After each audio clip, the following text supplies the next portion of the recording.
There we go.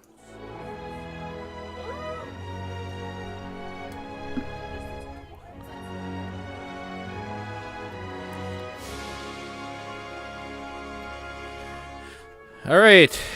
I haven't played one of these games for a while, so this is going to go really bad. Let's go new game. So apparently what I have to play on is easy. Normal is for people that are very good at the party-based RPGs.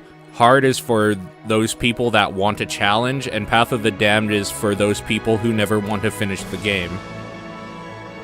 So, easy. Easy difficulty requires minimal micromanagement and easily forgives mistakes in combat. It is strongly recommended for those who are new or recently returning to real-time party-based RPGs. So, I would say, even though I've played a lot of Dragon Age and am decent at those games, that is probably light compared to what this is. This is probably more akin to the old Fallout games or the Baldur's Gate games. So, I'm gonna go easy. I have not played this at all yet, Vel. On stream or off. This is my first time loading it up. We're gonna create a character and do everything right from the beginning.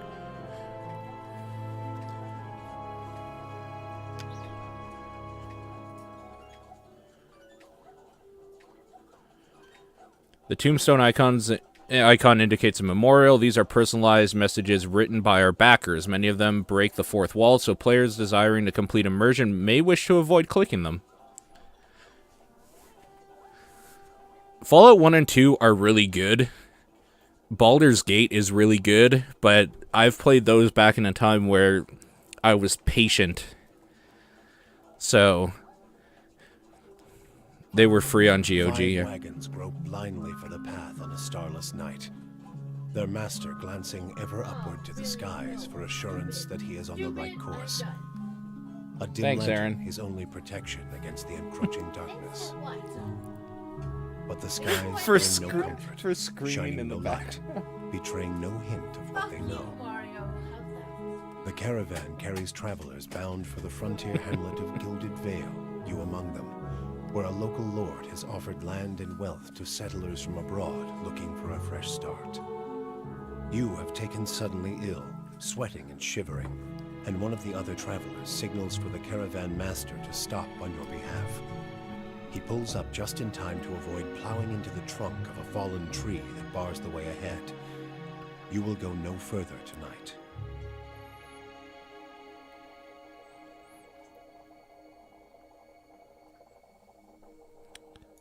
Okay.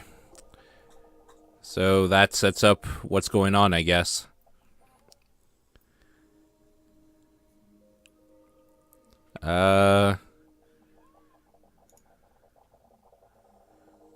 There we go. Character creation. First thing we gotta do... Oh, I can't even go to the other stuff yet. So we can pick between male or female. Go figure.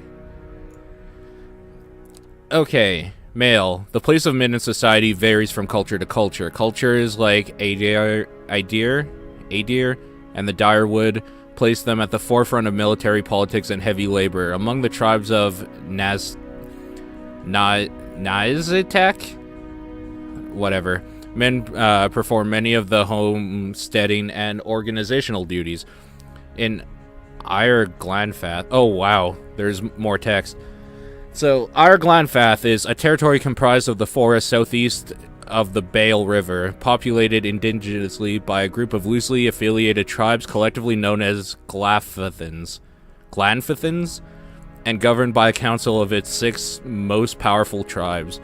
Ire Glanfath is a home to a large number of ruined Angwithan sites. Holy shit, this is harder than reading Tolkien right now.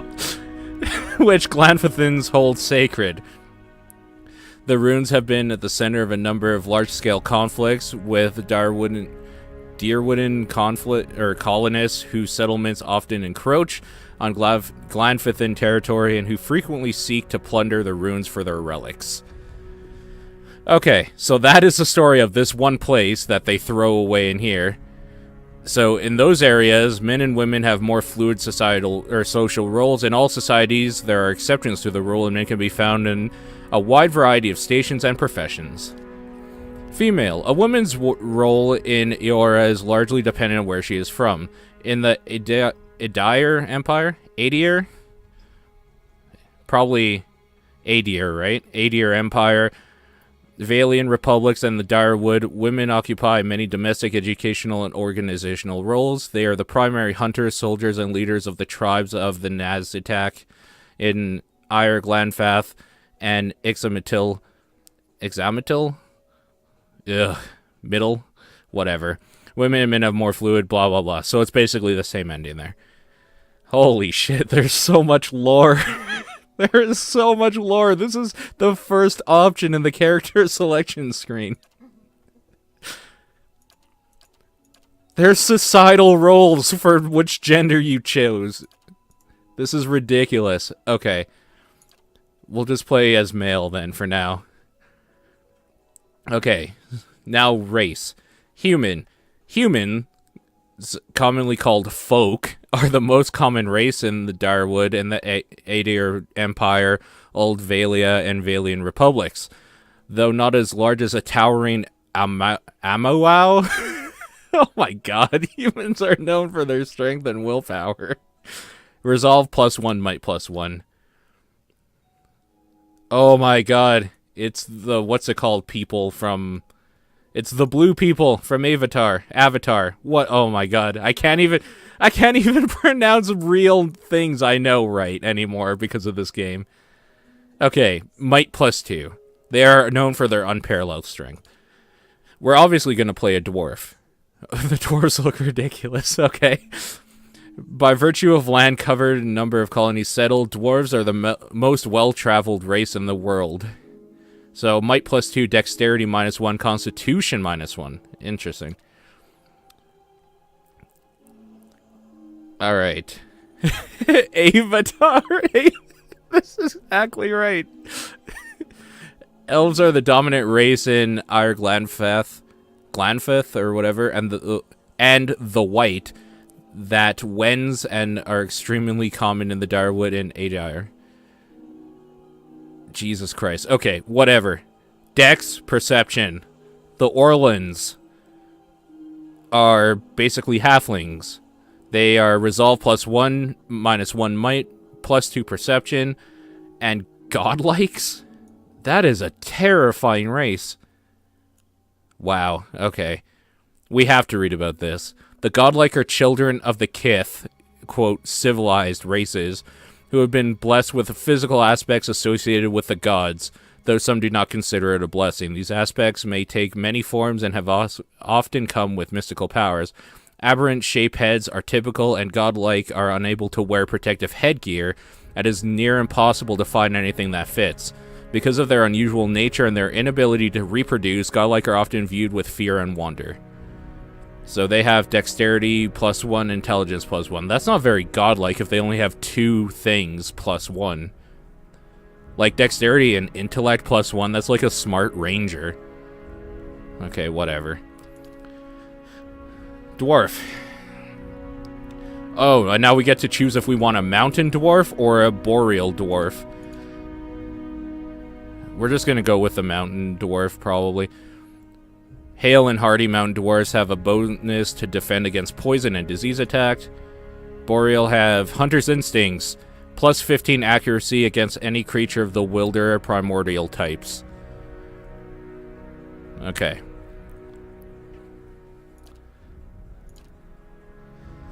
Okay. We are going to be a paladin, because that's the way it always goes.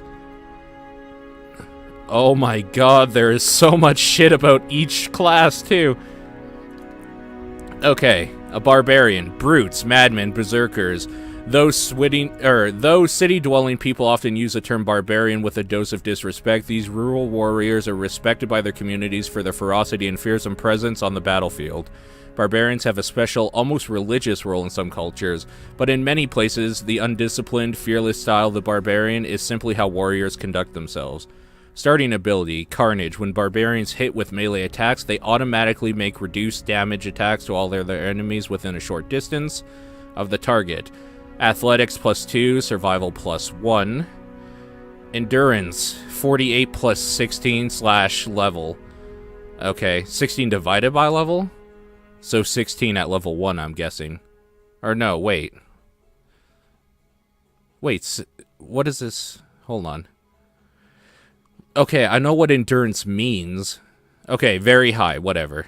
Health times endurance, very high. Accuracy and deflection, okay. A cipher. A recent discovery in the Eastern Reach. Ciphers were once called, oh my god, Bryshelgwyn. Bryshelgwyn? Mind hunters by the Glanfadhans. Ciphers have the ability to directly contact and manipulate another person's soul and psyche, using an ally's or enemy's essence as the focus for their magic. Though most ciphers are still found in the Eastern Reach, practitioners of the techniques have spread throughout the known world. They are gaining acceptance over time, but are generally distrusted, especially by the uneducated. Starting ability, powers. That's a pretty good starting ability. What power do you have? Oh, you know, powers. Ciphers can directly target allies and enemies with a powerful soul-focused effects. These powers cost focus, which ciphers build through the use of their soul whip. A soul whip. Okay. Stealth +1, lore +1. We don't need any more fucking lore, so we're not being a cipher. Mechanics +1 and very low endurance, low health, average accuracy, and high deflection. I'm gonna say fighters exactly what you think it is, probably. Fighters can, their starting ability is constant recovery. Fighters continually regenerate endurance at a modest rate during combat. That's really good. Athletics +1, lore +1, survival +1. Everything, all of their stats are high or very high. Ranger. We all know what rangers are. Starting ability is companion, animal companion. All rangers share a strong bond with an animal companion. The companions fight at the ranger's command and is extremely valuable for its ability to run interference. Animal companions don't do much damage, but they have high damage reduction. The link between the ranger and the companion is powerful. If one goes down in battle, the other suffers as well. I mean, we know what a wizard is. It's fine. But their starting abilities are Arcane Assault and Spells. So, let's see. Access a variety of offensive personal defense spells. Unlike priests and druids, wizards learn individual spells that they store in and cast directly from their grimoires. Okay. A chanter is what, basically a priest? Good fucking god. There is so much going on here. We're just gonna go right to Paladin, because that's what I always play. So, Paladins are martial zealots, devoted to a god, a ruler, or even way of life. They can be found in any culture where a fanatical group of like-minded individuals have formed a warrior society dedicated to advancing their cause. Among those aligned to their worldview, Paladins are viewed with respect and admiration, if a bit of fear. Many Paladins hold leadership positions in armies and mercenary companies, but in the heat of battle, their fanaticism often overrules the chain of command and common sense. Starting ability, Faith and Conviction. Paladins have an inherent bonus to all of their defenses. Over the course of the game, the value of this bonus may shift on the reputations a Paladin gains relative to the behaviors that are preferred by his or her order. So Athletics +2, lore +1, and high and average. Average accuracy, everything else is high. Deflection's very high. Oh. Now we have a choice of 5 Paladin orders we can choose from. So the Bleak Walkers are soldiers dedicated to conducting warfare mercilessly and with extreme brutality in order to bring a swift end to their conflicts. Because they are renowned for most of their terrible and unyielding nature, most nobles will only call them on a last resort. The Bleak Walkers' behavior reinforces cruelty because the quickest resolution to a battle is one in which the Bleak Walkers' arrival is announced and a surrender immediately follows. To ensure that people understand that no mercy will be given by Bleak Walkers, they never give quarter under any circumstances. So the favored dispositions for them are cruel and aggressive, and benevolent and diplomatic are disfavored. We're not going to go with that. Okay. Darkozi Paladini. Okay, what are they? Favored dispositions, passionate and clever. Disfavored are cruel and stoic. The oldest known paladin order in the world, the Darkozi Paladini, were founded as the guards of the Darkozi Palace, go figure, in Gran Valia over 2,000 years ago. Since the shattering of Gran Valia, the Darkozi Paladini have transformed into the protectors and ambassadors of the immersed Darkozi family, as well as the old Valian culture. The Darkozi Paladini are widespread and occasionally even come into conflict with each other due to the machinations of the Darkozi family. Paladins of the order are renowned for their wit and love of life. That is not what we're going for.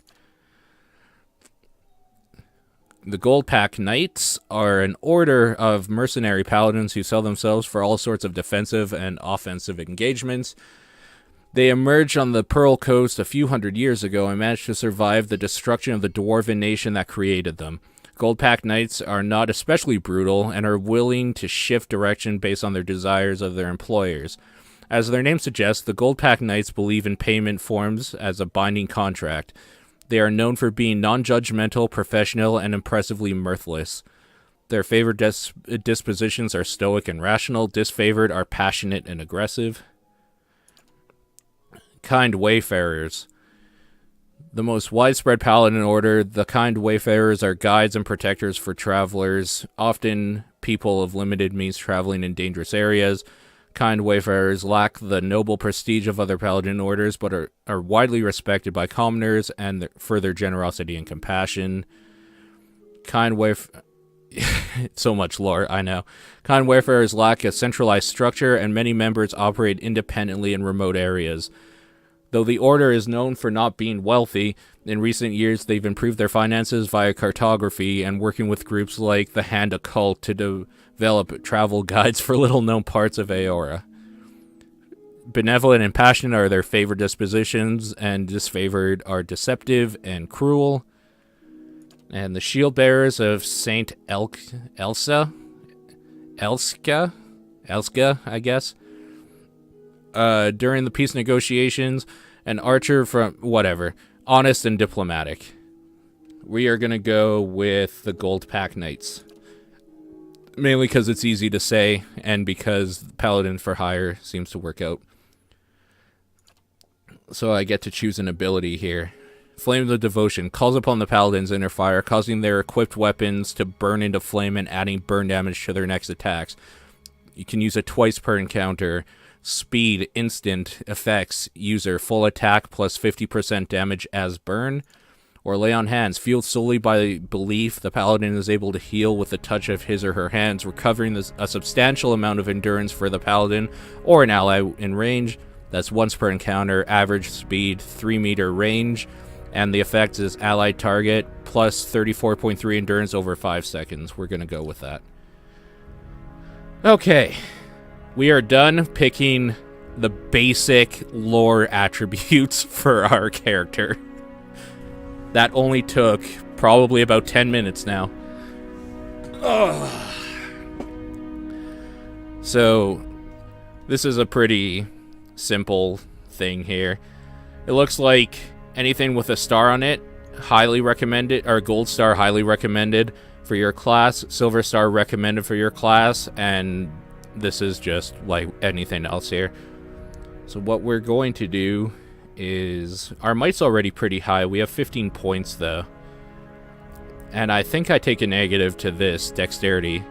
Yeah, so usually you start with 10. And I took a hit, so it has 9 dexterity. We should probably do contributes to the deflection and reflex defenses. Bonus to interrupt. Let's put that up to 15. Let's put all the highly ones up to 15. Now let's put intellect up to 13. No, let's do 14 and then 13.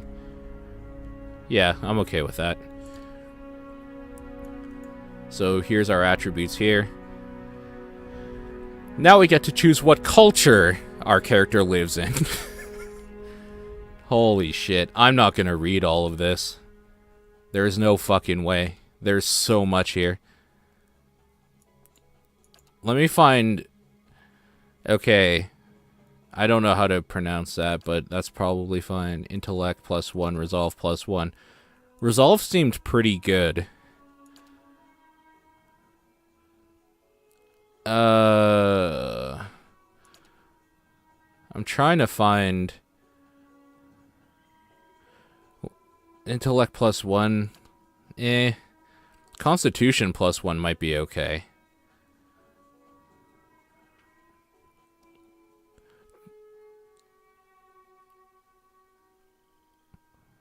Okay, let's just go with this. Okay, what's our background? Aristocrat. That's what we want. You've lived your life amongst the nobility. Your days have been marked by lavish meals and extravagant parties. Your conversations peppered with the talks of pedigree and bloodlines. Drifter. You never quite fit in no matter where you go. Each new town is just a place you rest briefly before moving on the next. You are more comfortable on the road traveling the world. Laborer. Your life has been spent in the study of your craft. You've trained and prepared, hoping to hone your skills and apply your trade. Merchant. Merchant's obvious. Slave is obvious. Dissident. You've made a name for yourself as a troublemaker. Disrespect for authority and lack of care regarding the rules are recurring themes in your life. Hunter, no. Mercenary. Blade in battle is a way of your life. You solve problems by pulling out your weapon and applying force, not fourth. And Scholar is obvious as well. We don't need stealth. Survival would be okay. Athletics would probably be okay since we already have a stealth and lore, stealth and survival, lore +2. We're gonna go mercenary. Okay. Now we choose how our dude looks. Can we do like purple hair? Oh, that's his armor. Well, then we're definitely doing purple armor. Where's the secondary color? Okay, I see. Purple and white. Yes. Skin color. You can only make like black or white and different shades of tan, I guess. And not as many hair colors either. We'll just go with the red. That's fine. Find a weird facial hairstyle here. Probably just go with we'll just go with a regular beard. Sure, let's do that. And luxurious hair is always necessary if you're a dwarf. That's more of like a fighter's hair. Actually, we're gonna go bald. Yeah, there we go. Each point in lore, you get an extra sentence. Oh, fuck no. Oh, game. Don't tell me you crashed. Not after all of that. Not after all that, please.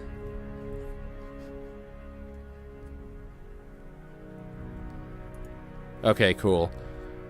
That does not look at all like our character. That's a terrible portrait.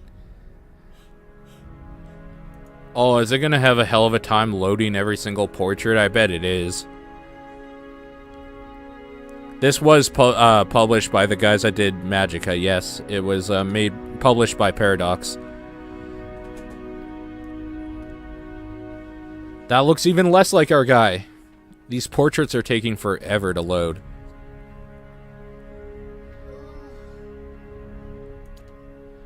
Okay, let's just go back to the dwarf, for fuck's sakes. Is it gonna take this long, even though, like, it's already loaded them, I wonder? Yeah, it is. Crap. And there's 67 of them. There's 67 portraits, and each one is taking, like, a good 20 seconds to load. Come on, man. What's this? What's that all about? Look, Aaron, doesn't that look like my character? What about that? Totally. Pass me the other can. Mm-hmm. Do you want to grab another? I don't know if there is one. Okay. Thank you.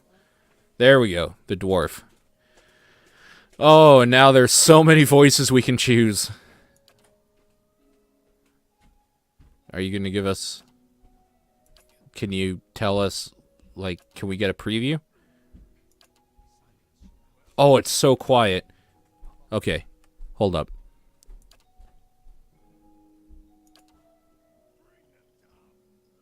Why is the voice so quiet?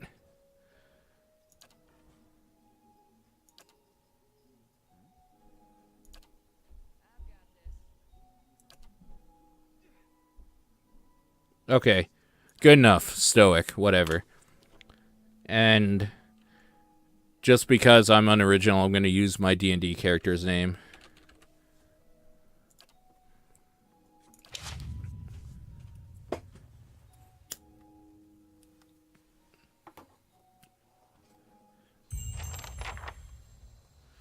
Alright, the Gilded Veil. We're going to start to play the game, you guys. Oh, there's no voice acting. Okay. The Caravan Master finishes addressing the group, his bushy red mustache and sagging jowls quivering as if for emphasis. We need to change the volume here. Everybody stays close to the wagon, Scott. Okay, good. The wagons, got it? Stay out of the woods, and beasts take you if you were planning a stroll through those ruins up there. He nods toward the looming black mass on the hillside. Okay, there's voice acting. Cool. Cool, cool.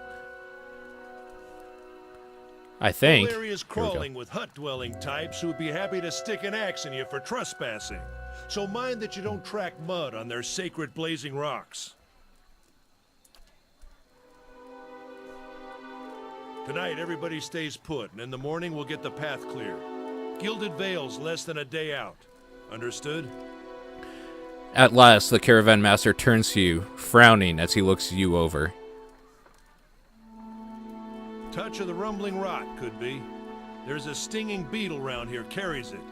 You'll be fine once it passes your innards. Unless you don't drink water, of course. In which case you'll be dead in a day.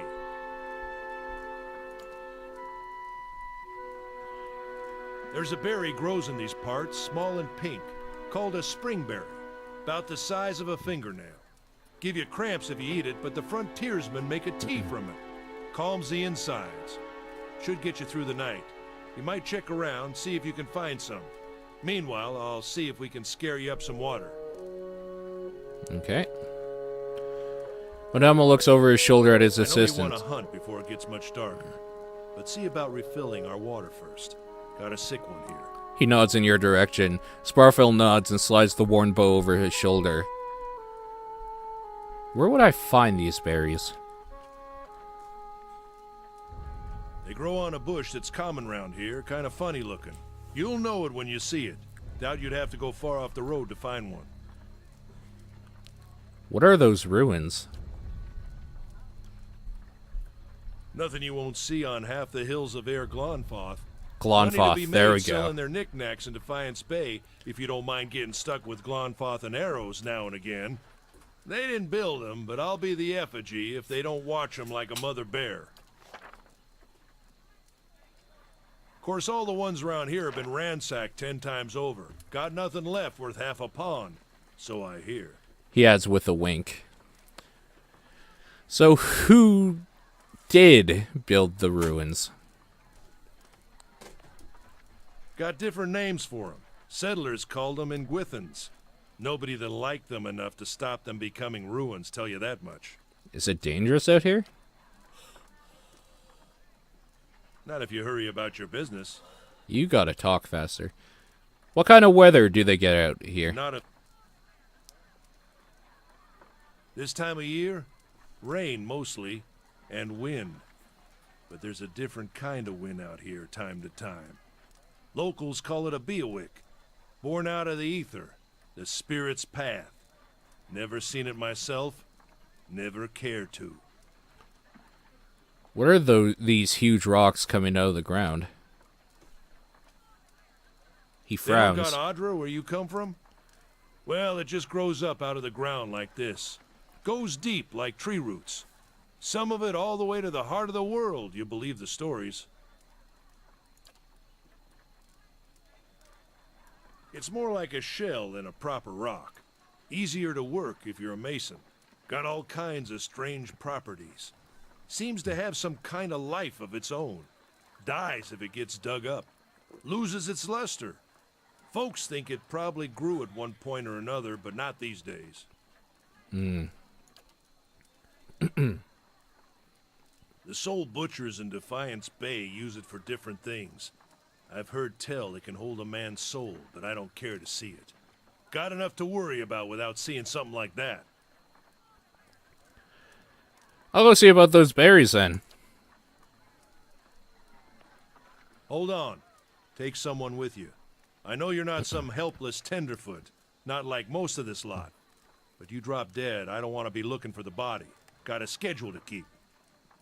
He scans over the travelers, resting his eyes at length on a sturdy, armor-clad woman who has spent the journey's nights sleeping on uneven ground without blanket or pillow. Kalisha. Kalisha! The woman looks up on her own time.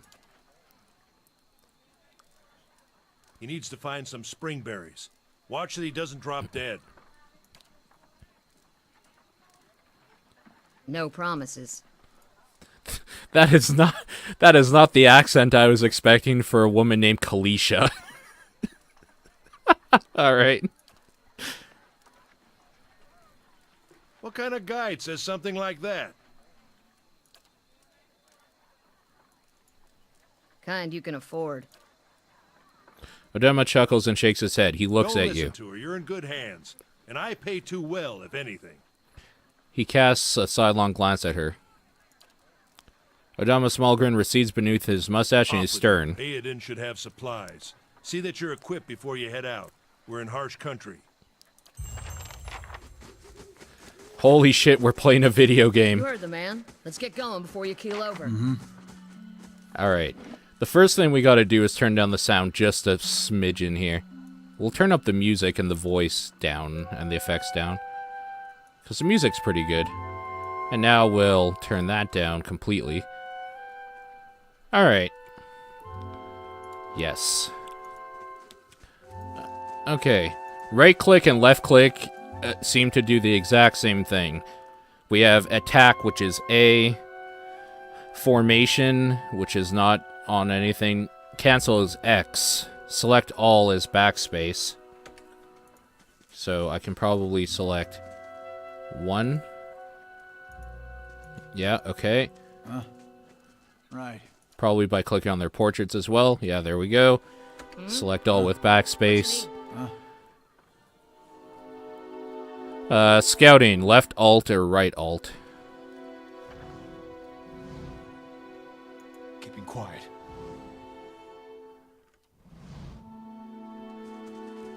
Okay, pause is space. This is scouting mode. Sneak mode, basically. Right. Alright, inventory is I. Boy, this is not optimized well for my system, apparently. And I have a warhammer and a large shield. She has a battle axe and a torch. Okay. Map is M. Okay. So this is where we are here. This is a pretty big world. Stronghold. I don't own one yet. Gotcha. Character. Here's our character sheets. Let's take a look at our character here. First level paladin of the Gold Pack Knights, Mountain Dwarf, blah, blah, blah, all this stuff here that you would need. Active effects, Hale and Hearty, plus 20 defense against disease, plus 20 defense against poison. It's kind of funny that my character has, like, a stomach ache when he's Hale and Hearty, but whatever. That's just how the game starts, I guess. There are a lot of stats here. That's kind of cool. Time in party, 27 minutes. It's been 27 minutes since we started all of this shit. Okay, journal. So the journal, yeah, it'll be like the bestiary, yeah, character stats, characters we meet, all that sort of thing, the quests. And we can create notes. All right, note to self. Opening character creation. Never want to have to do that again. It took probably too long based in lore that I really am not into yet. Maybe as I get into this world, it will all make more sense. Okay. So we left ourselves a note. And now let's go find berries.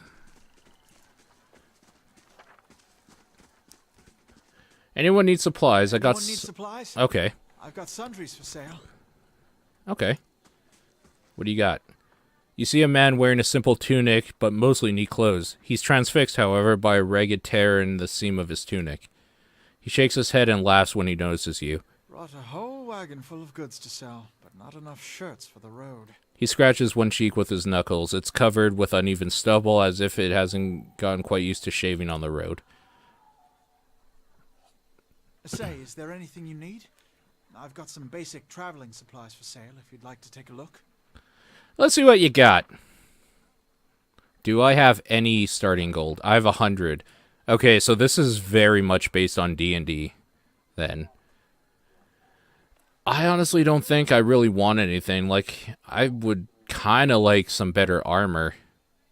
But it looks like I wouldn't be able to afford, like, any anyway. Whatever, we're fine with this. Let's just go. Let's play the video game. Exploration is key in Pillars of Eternity as you make your way through the Eastern Reach. Open the area map to see what parts you've already been to and what's left to explore. Okay.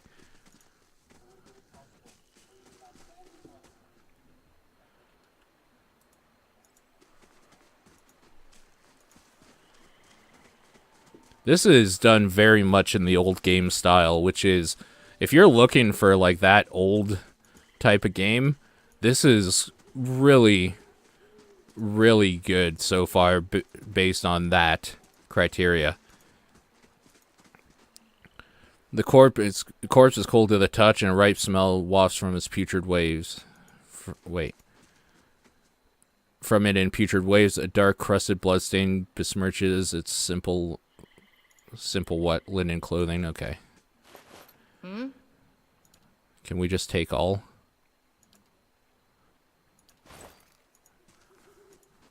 Do I not have both of you selected? Alright, let's go.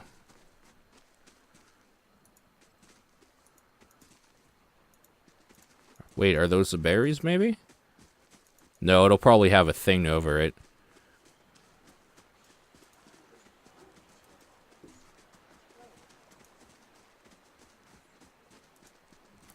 This probably isn't going to go well with 2 melee starting off, but we'll see what happens. Use a tab key to highlight interactive objects.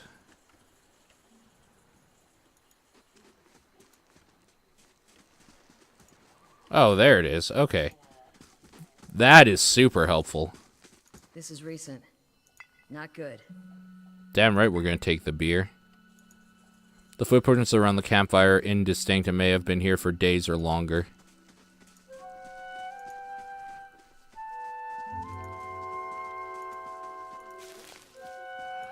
Dire cap. Alright.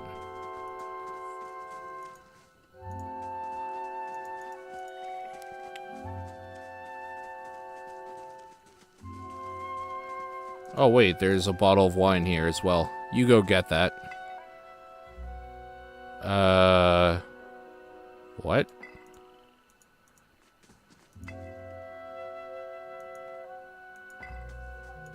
Whatever.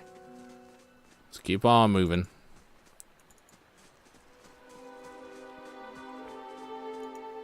Okay, gotta go back over here, I guess.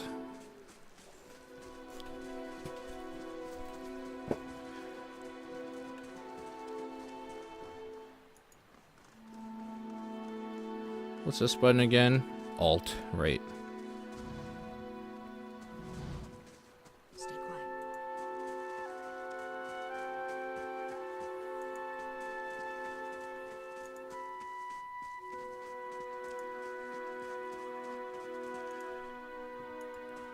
Really, really nice environments, I have to say.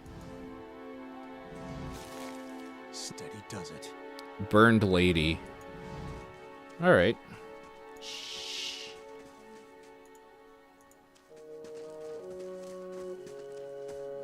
Let's check by those outcroppings. Steady does it. Alright. So it looks like I'm being partially seen by this wolf here. We're gonna choose her. Knockdown. Shoves an enemy with enormous force. Knock down that wolf. You. Come in with your hammer.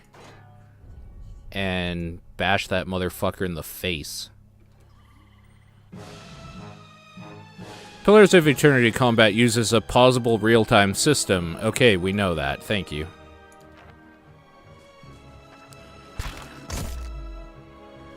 All characters in the game, friend or foe, have 4 primary defensive against attacks: deflection, fortitude, reflex, and will. The defenses are based on the character's attributes, level, items, and other effects. Accuracy is compared to the appropriate defenses. Yeah. All attacks that do damage have to overcome the target's damage reduction. Yes, that's all basic D&D stuff.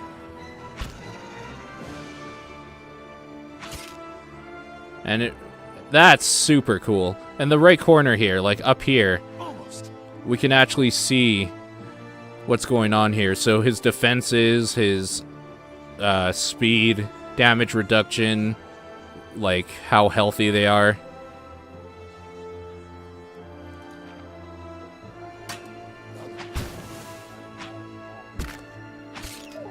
There we go.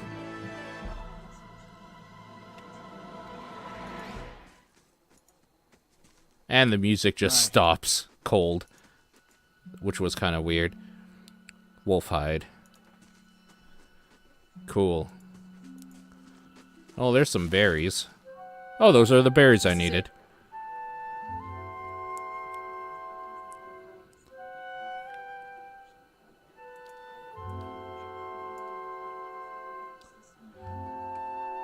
I was a blade for hire. I used to go on adventure blog.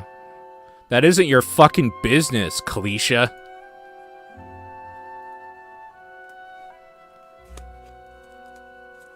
Okay.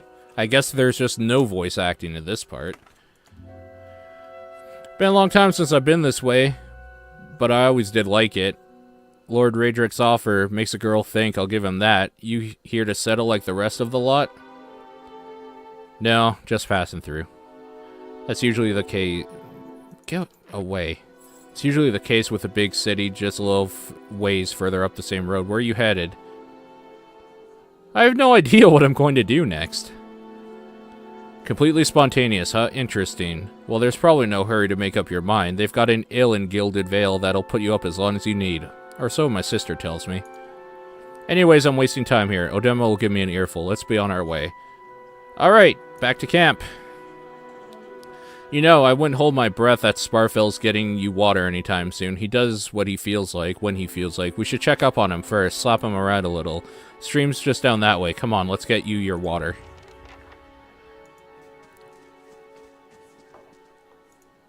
We're gonna go up this way. Fuck your shit.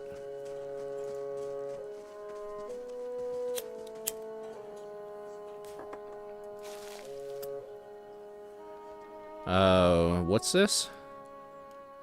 Steady does it. Oh, I didn't mean to go invisible there. We shouldn't stray too far. Okay. The mechanics behind the actual gameplay and, like, traversal here is actually pretty nice. What I'm not liking is how badly the, like, voice acting seems... Not the voice acting, but... Okay, how do I get my water? Do I just jump in? It's not the voice acting, sorry, that's bothering me. It's the fact that it's, like... takes a good 3 seconds before it starts. What a surprise. Sparfle went hunting. At least he left the water skins. Come on. Wait, what? That? Alright.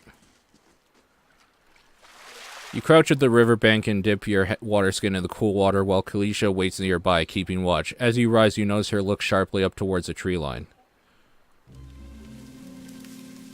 Out of the trees emerges Sparfle, one of the guides, barely discernible in the dim moonlight. He no longer carries his bow, and there is a strangeness to his gait, his stride wobbly as he moves toward you with labored breath. Kalisha frowns. Sparfle, are you alright? Okay. Are you alright? There we go. Sparfle's toe catches a rock and he collapses forward in a heap, the feathered shaft of an arrow planted between his shoulders like an enemy flag. Oh, snap.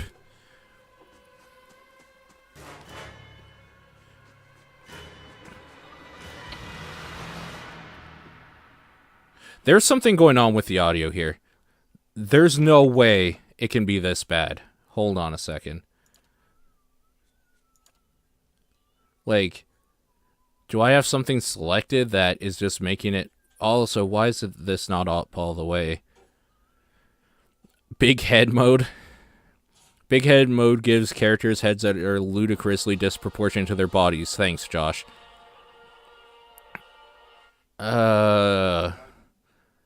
Maybe VSync? What else could it be? I like that there's developer commentary. That's cool. Let's show that. What the hell could be doing it? There's no way that this is normal. Because she just said, because ambush got cut off. There's obviously a problem here. There's no way it's this bad. Especially with the praise this game has been getting and nobody saying anything about that, because it's really shitty.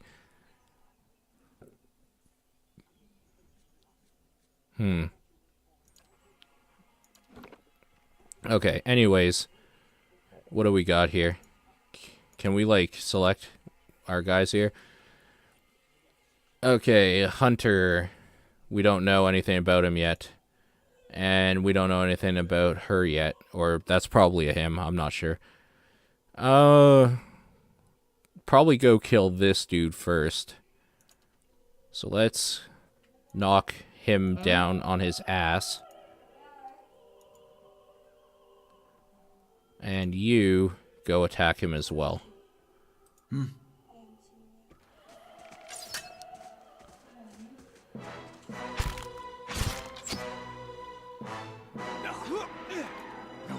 Yeah, there is a weird delay with the audio here.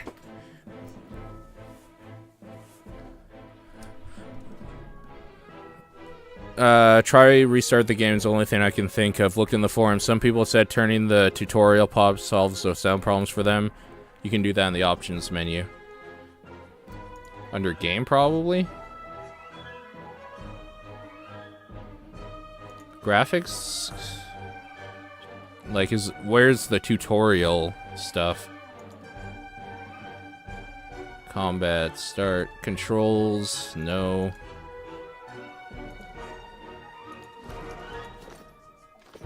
Okay, we'll figure it out in a second here. Okay, so I know this is one of the cool things people have been talking about Pillars of Eternity. The more you fight enemies, the more you will actually learn about them. So whereas before we had no idea like what their health was or anything, we see now that this hunter's damage reduction is 5 and defense is quite high. We still don't know his speed and all that stuff, though.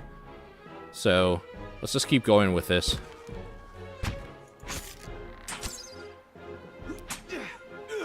Almost.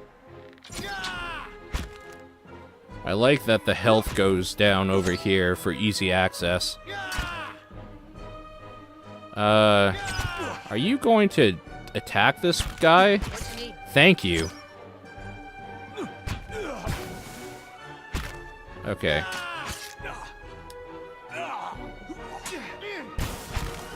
Okay, you lay on hands yourself. Lay on hands yourself. There we go.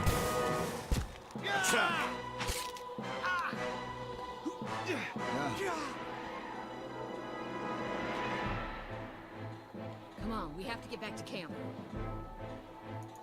We have to loot them first. Calm the hell down.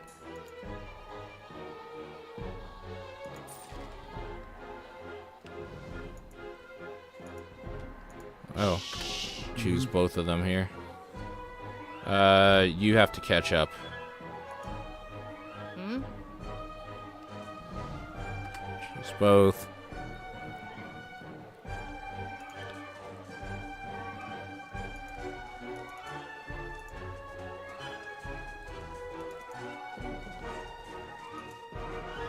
Another hunter. Okay.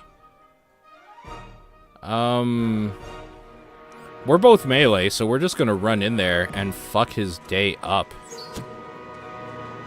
Oh, shit. That arrow shot, though.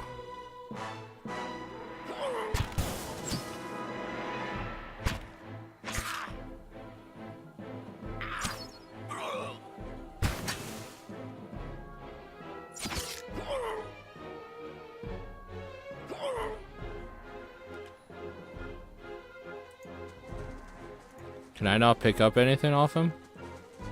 Yeah, there it is.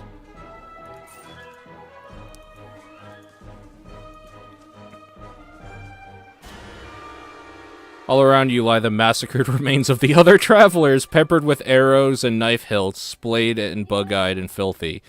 Kalisha puts the back of her left hand to her mouth as if to ward away some poisonous vapor. A handful of dark figures stand above the fallen, treading on limbs and backs and heads, jerking their axes from bodies as if from half-split logs. One of them, towering and severe with a thick beard tasseled with knots, holds a wet blade at the neck of the man you recognize as Heodin, the last of your caravan left standing. Lay down your arms, trespasser. Do not forfeit this man's life for a fight you will lose. Why have you done this? You have trespassed in the places which no mortal man is worthy. You are trespassers and plunderers all, and we will see this outrage avenged. So I say again, lay down your arms. Okay, so we have some options here based on their checks. We have pretty good perception. We have really, really good resolve. Athletics probably is not going to work out very much. Lore is not going to work out very much at 1 probably. We could put down our weapons. We could stay armed. Perception. Your courage is a mask. None of you have yet slain a true warrior. Go ahead and kill him now. Do it! The man hesitates and his eyes narrow as he studies you. What kind of coward asks for his own man to be killed?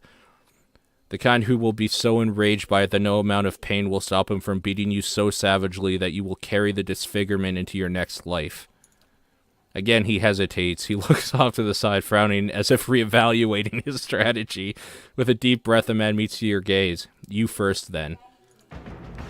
He shoves Hayden towards you. As he does so, the man rakes his blade against Hayden's torso. Hayden screams and strumbles forward, a wide gash in his clothing beginning to bloom crimson. The man sets his feet to engage you, his axe raised high. Okay, so now we have a wounded warrior with us as well. That was pretty cool. The fact that you could do, like, multiple things based on your checks. Okay, what are you all about? Blinding Strike, a dirty attack that makes the opponent unable to see, inflicts extra damage, and blinds the target.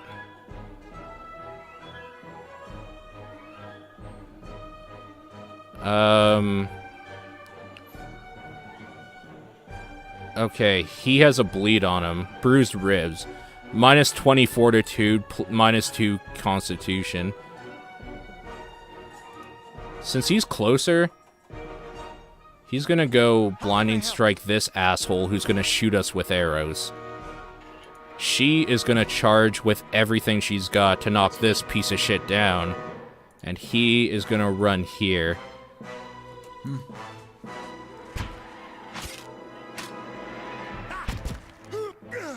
Almost. Yeah, he's doing badly. Okay, she can probably take him for now alone.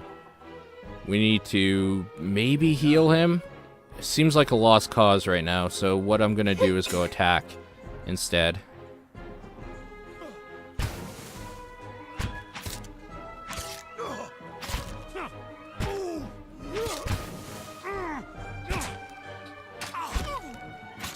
This guy's not even paying attention here. Alright, we beat this easily. Not a problem.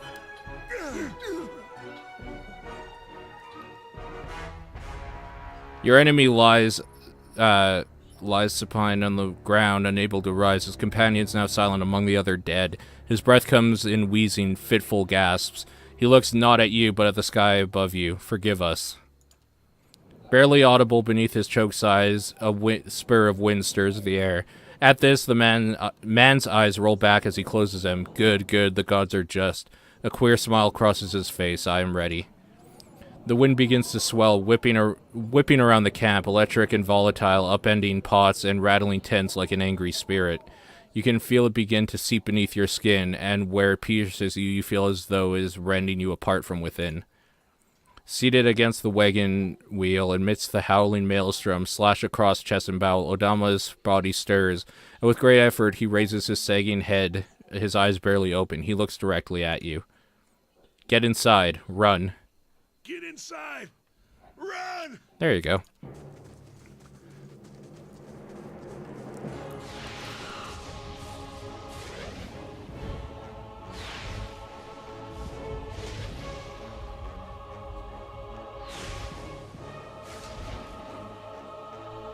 Straining against a gale that threatens to pull you off your feet with every step, you set your hands in the worn folds of weathered rock and set about pulling yourself up the precipice.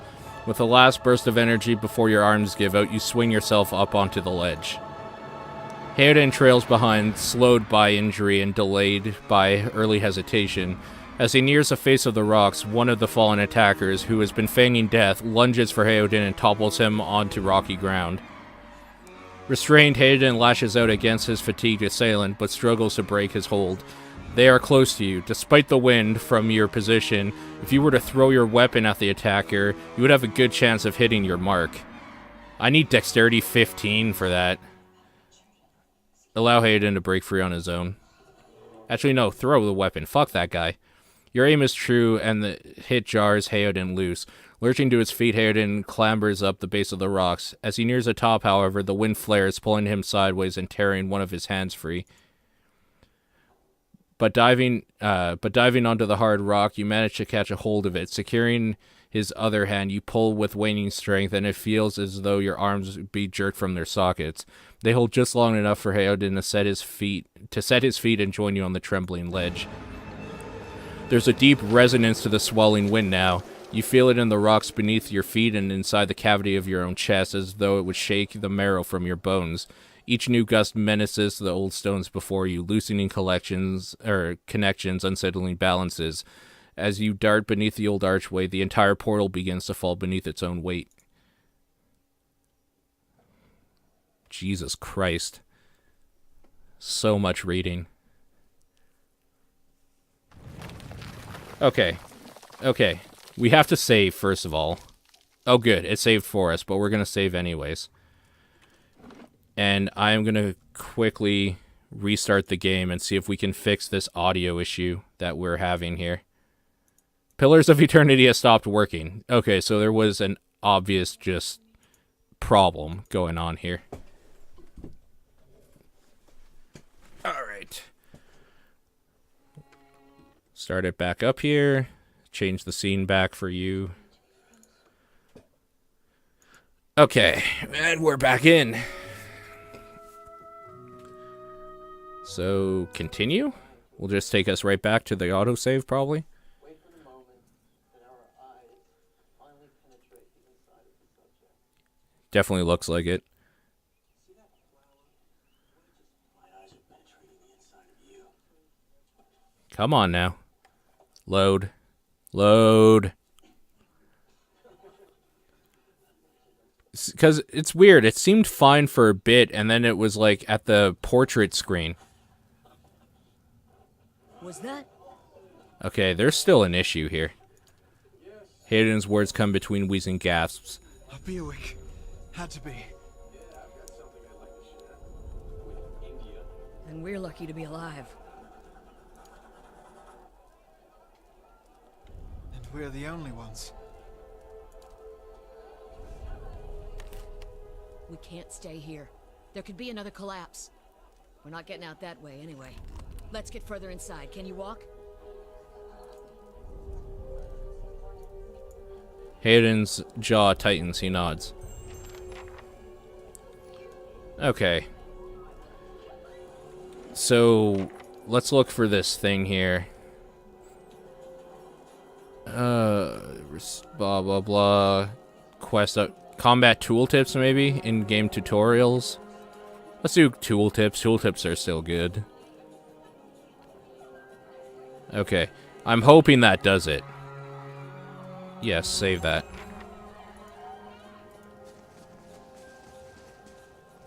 Right.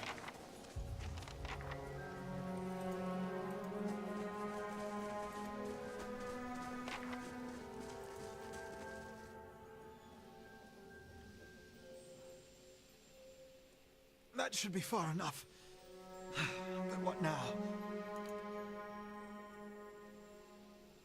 We look for another way out. Storm has to die sometime.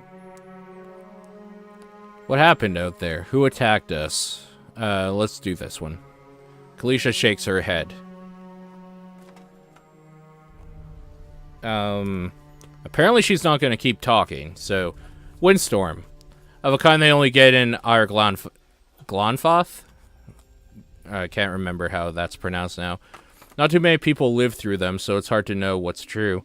The Glanfathen, or whatever, word is Biowak. To them, it's the god's way of reaping the souls of the land that couldn't find their way out, but they'll take a living soul as soon as a dead one. Still got yours? Who attacked us? Those be the hut dwellers Odama warned you about. Look to be Fangs of Galawain, who are the twitchiest of the lot. They go rune to rune looking for fights with colonists. Poor Odama. I think he half expected this once we lost the main road.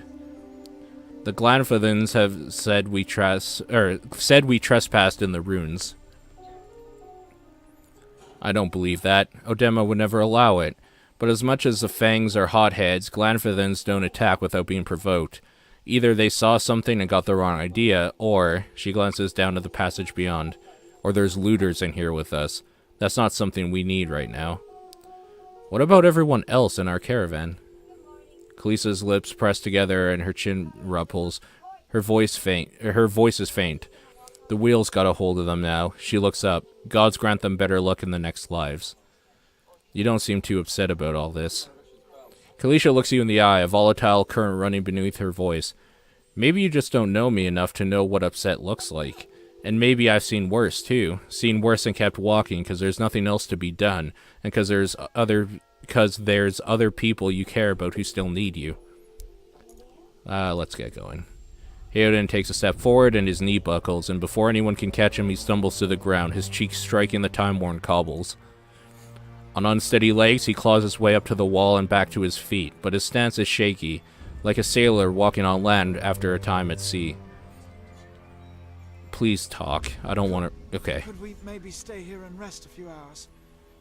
I've lost some blood. It seems quiet off to the left. Might be a place to rest there.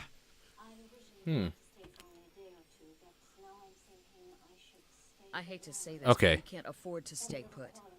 Those Glonfathans were riled about Glonfathans. Okay. Maybe we got company in here.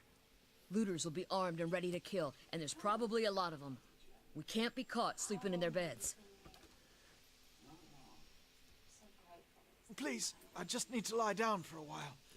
Then we can move as fast as you want. Maybe you didn't hear me. We are gonna die in here if we don't get moving and get this place figured out before the looters come back. We've either got to find the exit or a damn good place to hide. Okay. We could either be benevolent or rational. We've got to take the risk and let him rest. We need all three of us at full strength. I agree with that. We're going with that. Her face puckers in This disgust. will be the end of us. No offense, but there's people out there I'd much rather die for. Thank you. Thank you.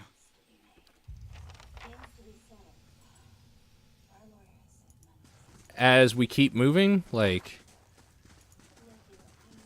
Oh, wait. Let's set up camp right over here.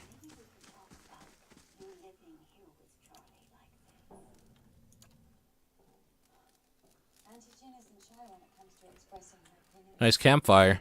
It's a good 25 frames per second right there. The flesh has begun to knit together. Okay. By the gods, that's better. I think I'm ready to find a way out. He stirs up quickly and looks around the chamber. She really did leave us. She won't get far unless he crawls to his knees and begins rummaging through the equipment with mounting desperation. Damn her. She took all our water. Nothing we can do about it now. Let's go. With any luck, she'll meet the end she deserves on her own. Let's be benevolent. No, let's be rational.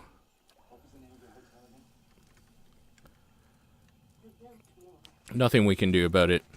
There really isn't, so. Wonder who was here. See if they left anything useful behind. Keeping quiet. Alright. Grab all those. Grab all those. Nothing left here. No Coleman product placement at your camp. What type of video game is this? It's definitely not one made by Michael Bay, obviously. Let's try to be a little sneakier than we're being.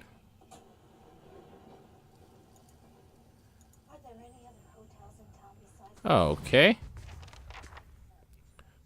Look at the tiles. Oh, yeah. What are those symbols?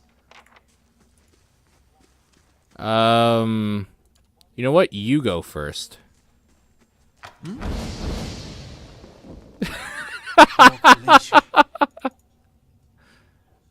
Well, Kalisha's dead. So, can we take all our shit back now? Right. How can I help? How can I help? Yeah, there's all our shit. Okay. Heal this asshole. Attack! No, don't attack. Don't worry about it. Can I use that more than once, not in an encounter? I shouldn't be able to, right? Yeah, I totally can. I guess it just doesn't have, like, any effect.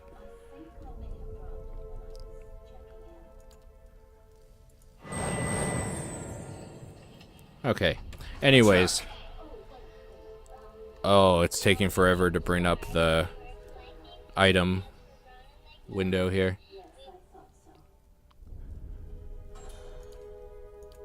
Where the fuck is my Warhammer?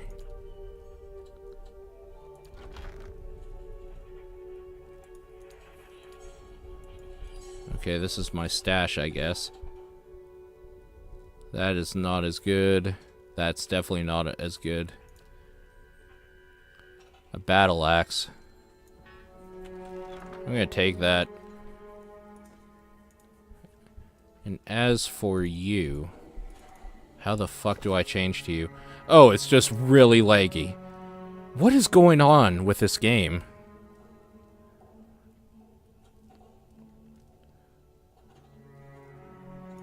Click, okay. Can you do arrows? I really hope you can. And what do you have going on for leather armor? Can you wear scale armor?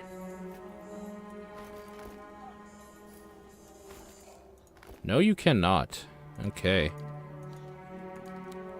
We have here wolf hide, a torch. Let's take some torches.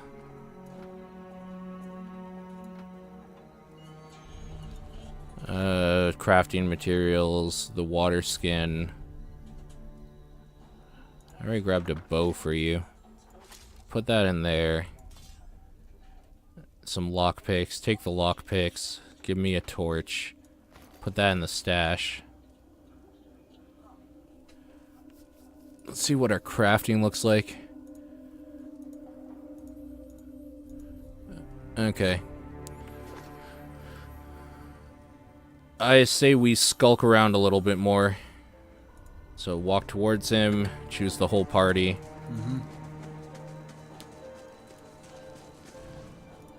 Do some scouting. They'll never know I'm here. Take all that. You seem to be a rogue, so you should probably be scouting. How can I help? All things considered. We've got some beer there. What the hell is that? A tattered journal. You said you were staying at the Biltmore Hotel. Hmm. Here you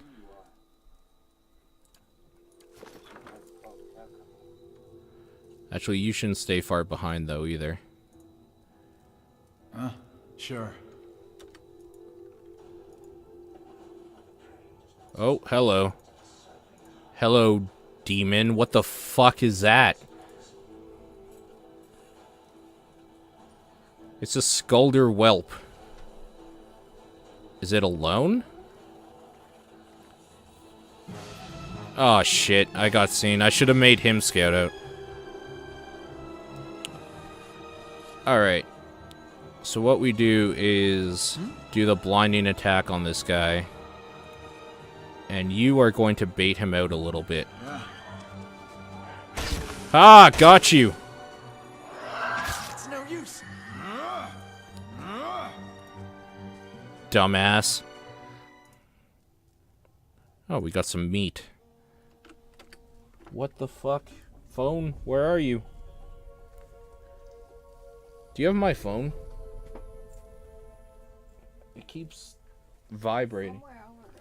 Yeah, it keeps vibrating. I don't know why. Oh, it fell.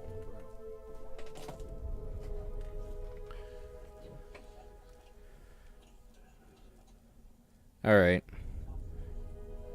Some missed calls and stuff. Okay, cool. Back to the game.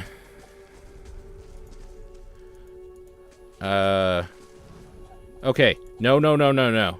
You have to back off, because you suck at stealth. You are the worst stealther ever. You stay right there. Sure. You, however... Let's see what we're getting into. Just one guy? Okay. Same plan as before. Get spotted. Sure. Oh, okay. A trembling, sickly creature emerges from the dark, clutching a spear. Knobby elbows and thin ribs show through its scaly flesh, but you recognize it as a Xarip. It watches you cautiously, breathing in ragged sighs. Let's give the meat to the creature. You produce a piece of Skulder meat from your pack and toss it onto the floor. The Xarip's nostrils flare at the scent of fresh meat, and its eyes dart between you and the food. It creeps towards the prize, shoving the spear into your grip and snatching the meat with both of its hands at the last moment. Its gullet quivers as it devours the flesh in noisy chomps. Can we talk to you now? Hey, guy. Continues to gnaw on knots of cartilage and tendon. Can we attack you? Or, okay. Go check what this is. It's a little bit more loot. How can I help? Fucking attack this bitch. That's how you can help. Blinding attack. Yeah. Now what? You thought you were going to live. Okay. I probably could have let it live. But whatnot. Whatever. Who cares? It looks like a rat goat. Yeah.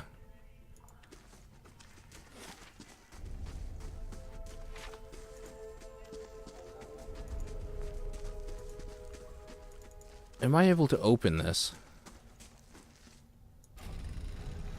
I am. Steady does it. That roundish symbol, I'm pretty sure. Okay. I'm pretty sure I saw it on one of the tiles back there.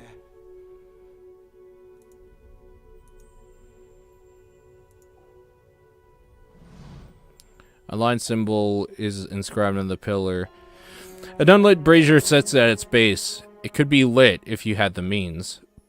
Fire godlike requirement not met. Okay. What about if we had a torch? Because we do have torches. As this takes forever to load up the inventory screen for whatever reason. Let's put it there. How do I switch between these slots, though? That's something I kind of need to know. Let's look up the menus. If there's a way to do that. Okay, no. Camp, blah, blah, blah, scouting. Am I just not able to? Like, without going into the menu, maybe?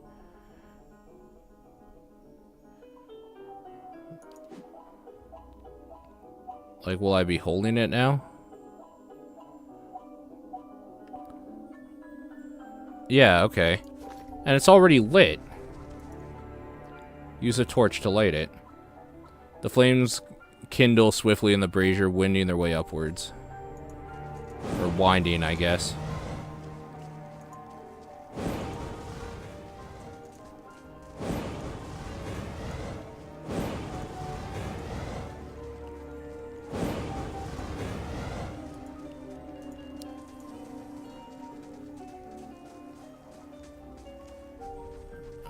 Okay. Can I light any more of this? That shit's dark, man.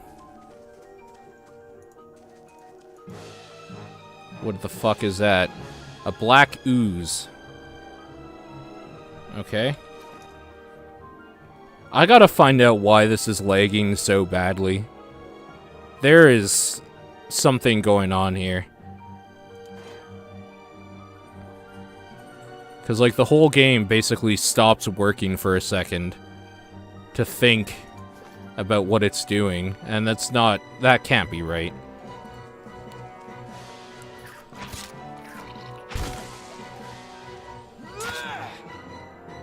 Let's go. Come on, just kill the ooze. Let's be over with it. Epic beards are the way to go in fantasy, man. It has to be done.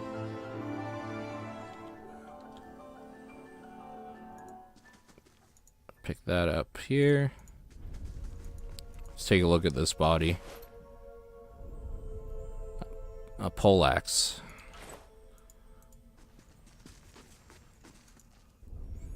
Vicious. Muck on the wall. A vicious slick of something dark and tar-like runs down the wall. The shapes and bulges in the ooze suggest that something lies beneath it, but you can't tell what. Use your water skin to clear off the ooze. You rinse the ooze away, revealing an intricate relief of a man's face.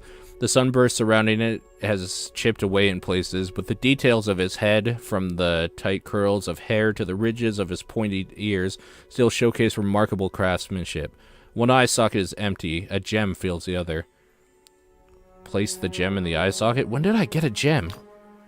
The chamber begins to tremble, stray rocks dancing across the tile floor. Finally, a large section of the wall gives away.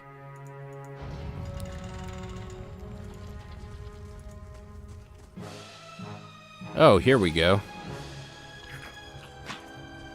Oh, ranged attack. What? Let's go. Take him down.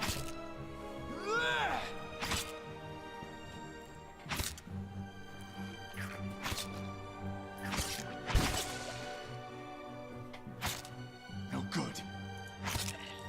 Wow. That thing was unnecessarily hard to kill.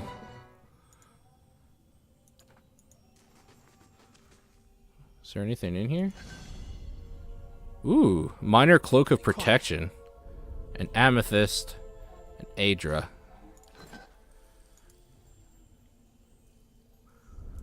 Can we go any further back? No, that's it. Okay. Out we go then. The fudge. Okay, I guess that's it for here. Let's stop skulking. And run back over here.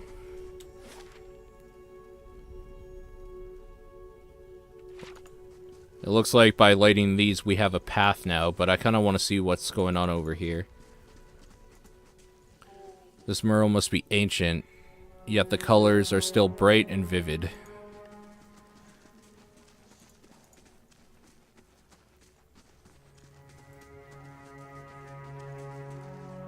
Alright.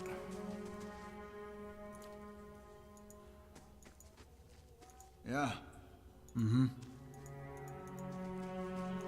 Anything over here?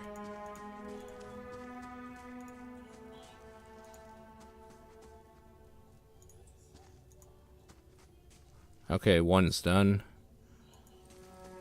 Just walk right through, man. You got it.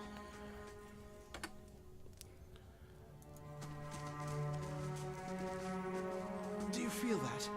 There's a draft coming through that wall. I don't hear any sign of that storm. Be quiet.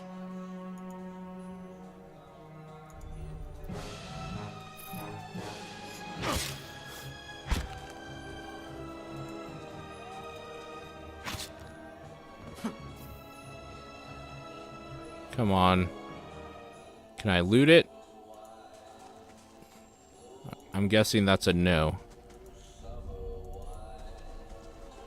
Let's go this way first. Steady does it.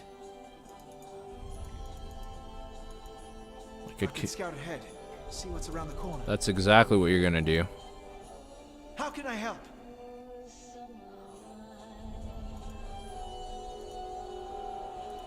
Alright. Hide over here. Because I don't want you getting too far out. Yeah. Mm-hmm.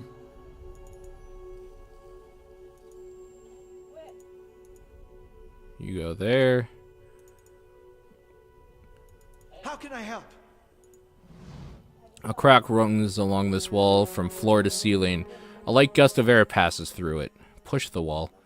Despite the damage, the stone looks heavy and solid. Push on it yourself. You push the wall with all your might, but it does not give. Push the wall, send Hayden. Hayden pushes the wall with all his might, but it does not give. What's the other option? Try something else. Okay.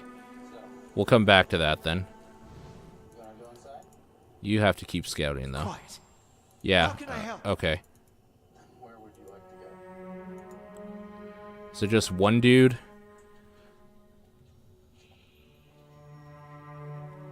I guess it is. Yeah, sure. Okay. How can I You help? attack him with that. You run just right there. Yeah. Nice and slow.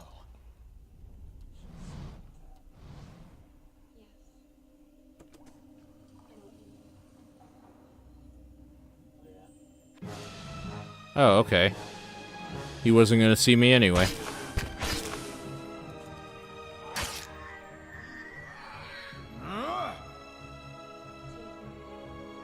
Come on. Take his meat. No meat? Right. Okay, no meat, I guess. I feel like there should be something else to do in here. But we can't push that wall down. So, maybe we come back here? Another groat. Exactly.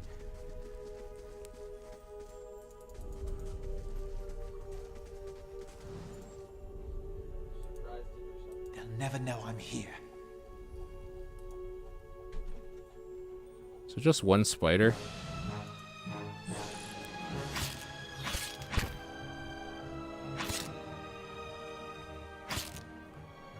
There has to be a point where this gets actually hard, right?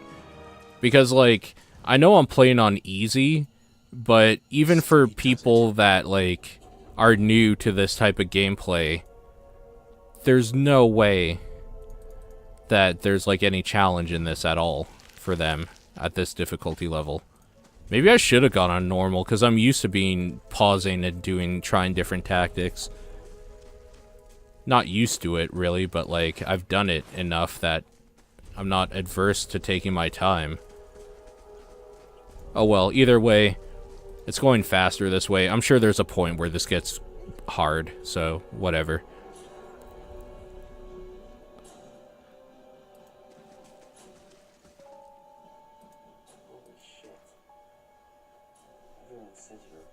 Oh, maybe here.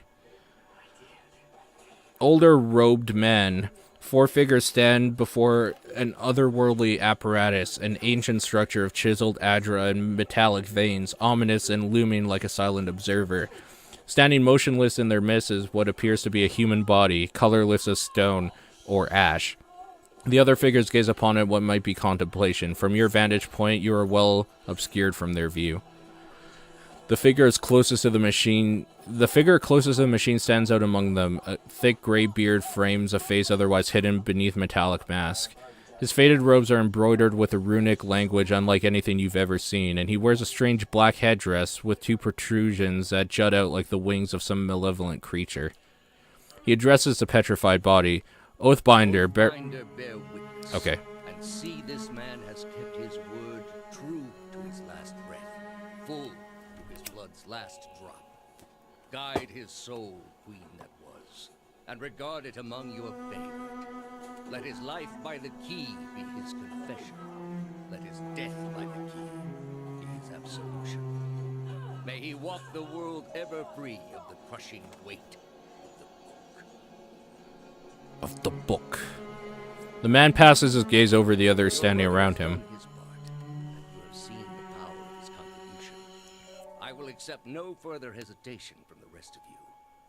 He looks In the sight of the queen that was, will you fulfill the oath? Will you take your place beside your brother in the endless esteem of her memory that is without flaw? Step forth and be assured of the great worth of your life's course.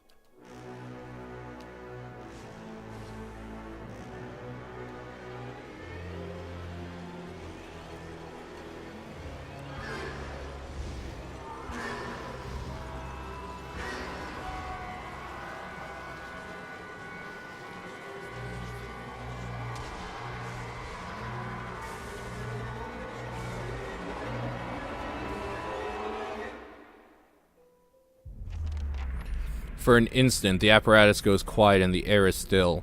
Then, all at once, it erupts with a concussive surge. Light floods your vision and you are knocked to the ground. Your head snaps back as you land and the pain wells in the back of your skull, washing your last thoughts away into the black unconscious void. You open your eyes to a different place, another time. You stand in a circular room, grand and domed. Its walls lined with adra and trimmed with copper. The style is ancient, but the chamber is unweathered. At the far end of a great pillar of adra pierces the floor from below, a shimmering texture giving the illusion of boundless depth. Encircling the pillar is an apparatus much like the one you've just seen, but immense and multifaceted and intertwined. Your thoughts are yours, but not yours and not yours, and they seem to exist before you think them, and they are all questions, pressing questions, troubling questions, questions that must be answered, or Or, at the base of the pillar now, you see a man with thick gray beard in a ceremonial robe, crowned with a strange ornamental headdress. You know this man. You are walking towards him now at a pace that is hurried, while trying not to appear so. You have something you want to ask him, one question, above all, and the question spins madly in your mind.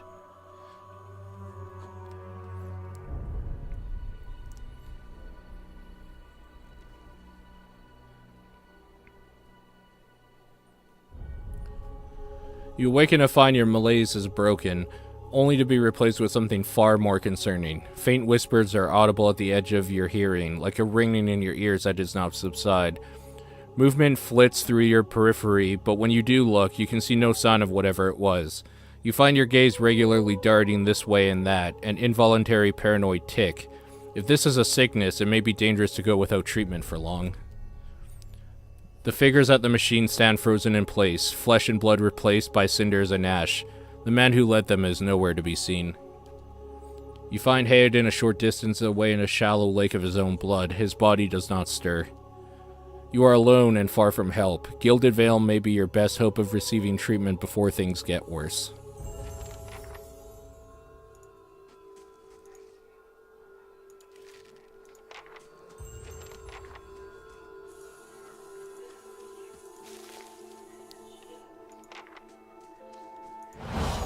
Oh shit, son.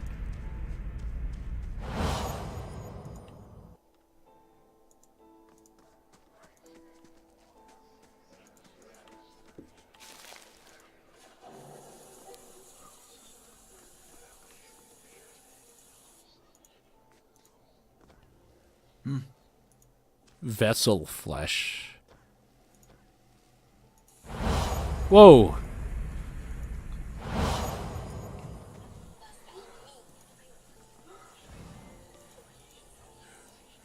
Nice and slow.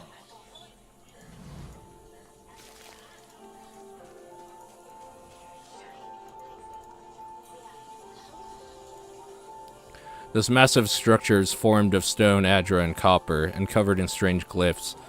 The air around it vibrates with an unusual energy.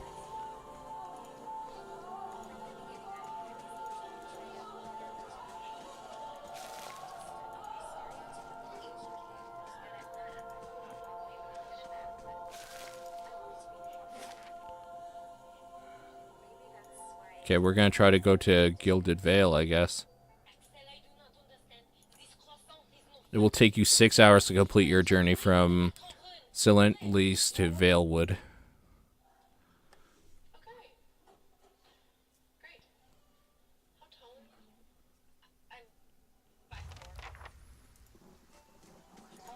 Use some rest. Alright. I know we have that, that cloak. We should put that on. Let's see what other equipment I should be able to use here. Okay. Shield, 16 deflection, minus 8 to accuracy. 8 deflection, straight out. One-handed battle axe. 12 to 17 slash, bonus crit damage. That's two-handed. 10 to 14 pierce, accurate plus 1. We'll just stick with what we got. I guess this is two-handed as well. No, it's one-handed. 12 to 17 pierce, base 11 to 16 versus deflection, and it's accurate. Let's do that for now, as it takes forever to think about me changing weapons for whatever reason. And let's put that on. Let's put the helm on. Come on, really, game? There we go. I don't know why it's doing this. I'm gonna have to verify the integrity of the cache, maybe. And none of this is as good as my armor now. What does the beer give me? User +1 damage reduction for 300 seconds. Let's put that in quick items.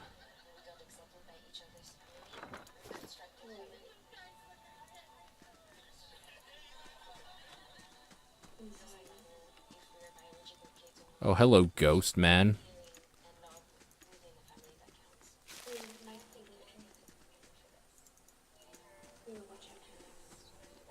Getting a little trippy. Exactly. That's the point. Gotta get the trippy on, yo.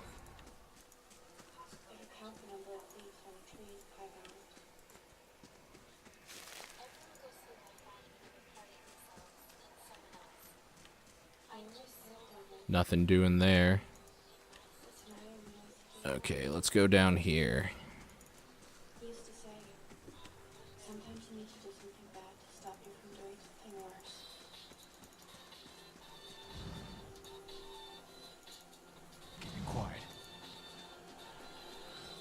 Okay, what do we have here? Northwest to Garen's Grasp and south to Gilded Vale.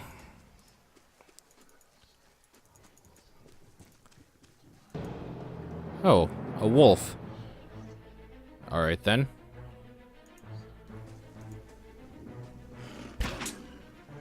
Take him down. No good.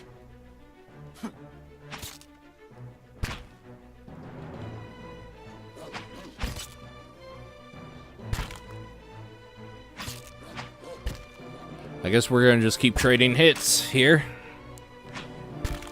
Why haven't you leveled your guy? Did he level up? Almost.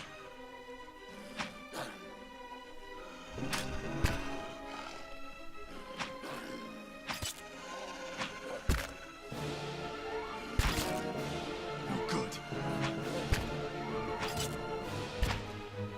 Let's go.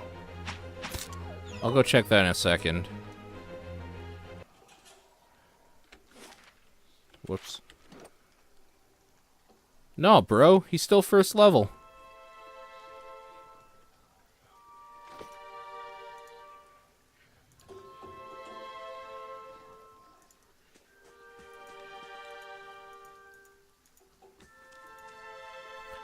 These aged walls appear to have once encircled this entire glade. Only a small fragment remains, and the stairs leading to the top of the structure have crumbled away. The heavy bricks are slick with moss, presenting a hindrance to climbing, but the stones themselves seem sturdy enough. Given the right tools, one might easily reach the top.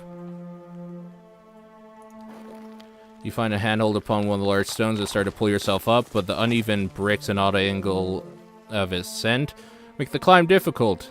And after a short distance, your arms begin to burn too fiercely. You are forced to drop back to the ground. Click the plus sign in the bottom picture of the avatar.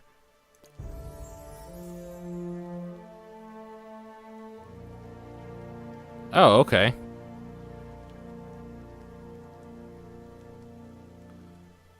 I didn't even notice that. So thanks for pointing that out. This game keeps locking up when I do an action based on my, for my characters. The gameplay itself is fine, but now it's completely fucking frozen. And I don't know why it keeps doing it. It's driving me crazy. Survival, consumable duration. Let's level that up. One there. Let's do 2 there. Let's do 1 stealth. Why not? Untroubled faith. The paladin's beliefs become more than just a sum of his or her actions, negating reputations that negatively influence faith and conviction. Deep faith. The intensity of the paladin's faith deepens, granting them increased defensive bonuses to faith and conviction. We should do weapon focus of some sort here. Okay, battle axe, sword, morning star.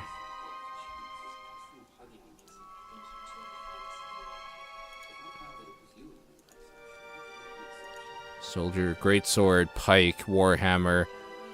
What the fuck ever happened to my warhammer anyway? Marksman increases yeah, two-handed. One-handed style. Self, plus 30% of grazes converted to hits with one-handed melee weapons. We are definitely going to go with that, probably.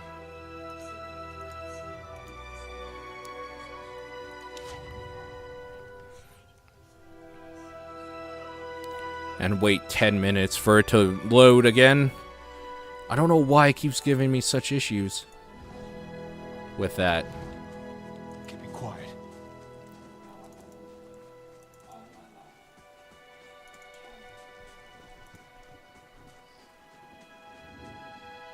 Hey, guy.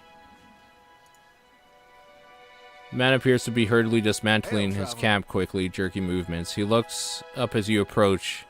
Greetings, he says, a little breathless. On your way south, is it? He wipes his brow, turning to face you. The sooner you're clear of these woods, the better, I think. Our caravan was attacked. I've been trying to get to Gilded Vale. Hard luck, I'm sorry to hear it. You should be fine from here. There's no missing the Vale if you keep the road. You haven't far to walk. But you'll want to keep clear of this place after that. We were just attacked north of here. Me and a friend of mine. We came out to hunt some deer.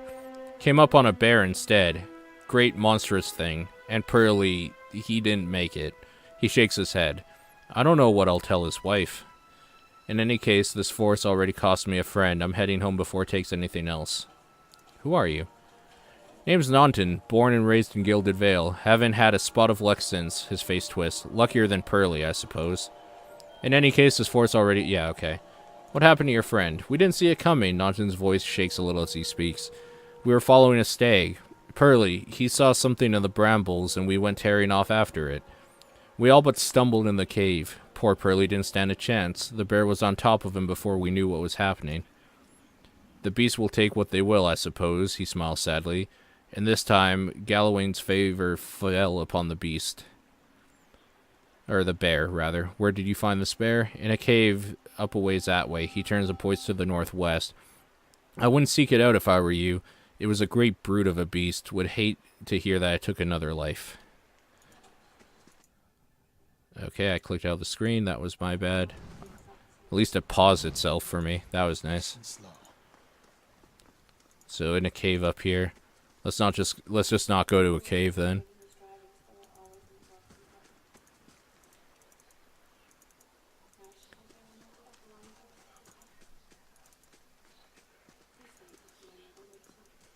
Let me guess, this goes right up to the cave, probably. Could use some rest. Let's go pick that.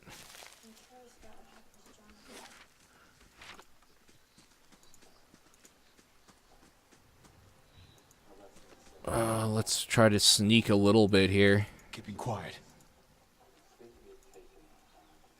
I really don't want to run into a bear if I'm completely alone.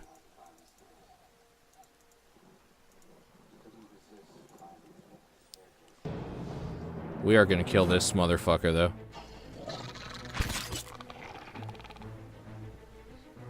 though. Take slow mode off. No good.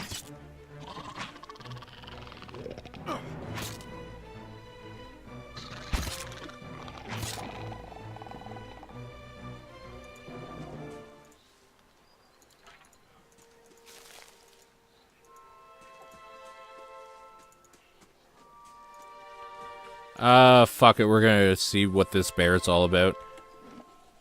Because we're gonna do this. And save over that.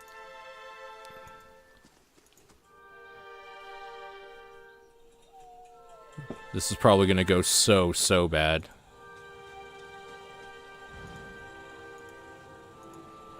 Nice and slow.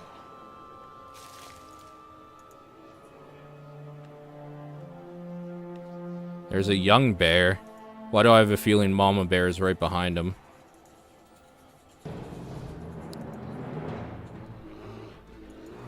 Eat it, bear! You ain't got nothing. Take that slow mode off, son.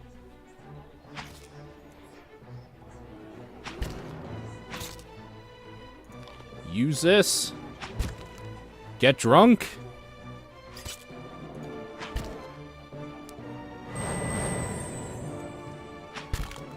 Attack. Yeah, what now? Fucking bear.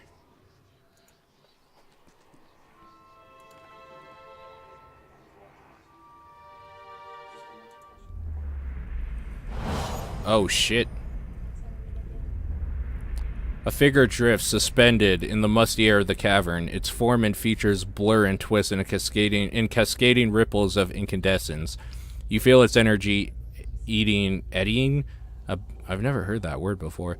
About your limbs, feeling them with a heavy chill. Reach out. You reach out a hand for the spirit. In a moment of contact, you feel as if you have been struck a blow, head reeling as you tumble helplessly into the waiting darkness. Light blooms at the edges of your vision. You feel the sun at your back and the weight of a bow in your hand. You know, suddenly, that you have come a long way from the vale, hunting deer. Now you are standing before a cavern, and the darkness extends far into its depths. Even so, your friend strides out before you, his red cloak flapping at his heels. You follow, heart hammering in your chest, as he leads you deeper into the cavern. There's a roar like thunder echoing around you. Fear seizes you, casts you stumbling back towards the exit, towards light and escape. You see a glint of steel, and there is a sudden terrible flash of agony behind your knee. You scream, stumble, and fall. Your thoughts are chaos, lanced through with pain. But in a moment of terrible clarity, you see your friend look back from the mouth of the cavern, his dagger daubed in crimson to match his cloak. And then there is great dark shape above you. Then there is more pain. The vision recedes, and you are thrown back into yourself with seemingly resentful force. Your corpse lies at your feet, and the specter lingers. In a span of energy between you both, you feel a sense of questioning, confusion, and anger. I met him on the road, your friend. A sudden, lashing anger emanates from the spirit. Rage and grief seem to pour from the gleaming figure like smoke. I'll find him and see that he answers for what you have done. For a moment, the spirit seems to burn bright, and your head fills with a sickly triumph. The spirit seems to weaken with the force of its own exultation, growing fainter and fainter until you are alone once more. That motherfucker. Oh, he is so fucking dead. Holy shit, he is dead.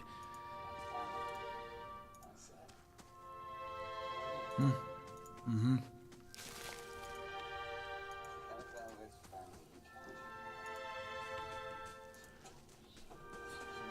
Oh yeah, we're gonna go kill a backstabbing son of a bitch. Here we go.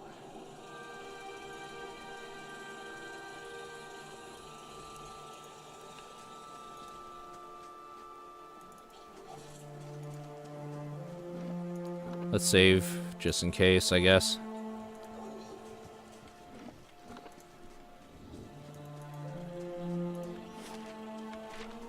Alright, come on. Run faster. Run faster. We need to provide justice. Is he still there? He left. Oh, that piece of shit. Or is he in here? What did his stupid note say? Come on, come on, come on. Where would it be? Probably this miscellaneous tab. My dear Naunton, please be safe. Know that whatever happens, I love you still. Alright, Naunton. We're going to the Gilded Vale.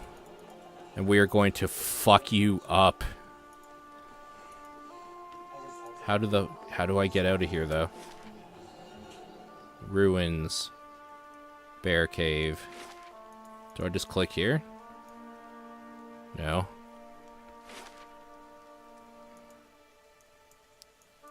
We didn't check up there yet, either.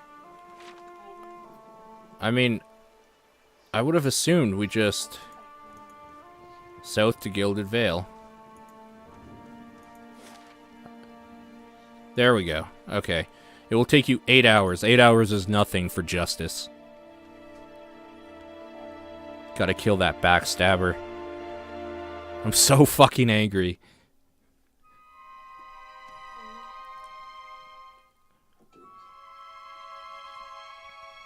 Come on, load faster.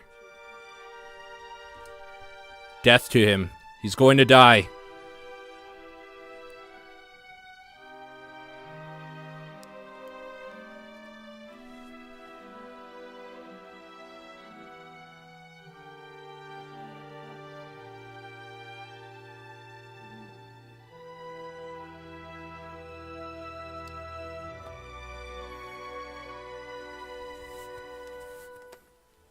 Oh man, this loading! Good God!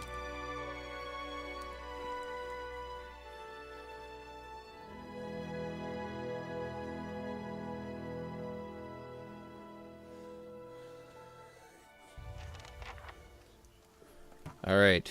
Ready to sleep like the dead. That's actually a good idea. We should camp, but there's apparently an inn here. Which one's the inn? Windmill. There it is. Down there. Alright. Let's go back to our character, maybe? Yeah.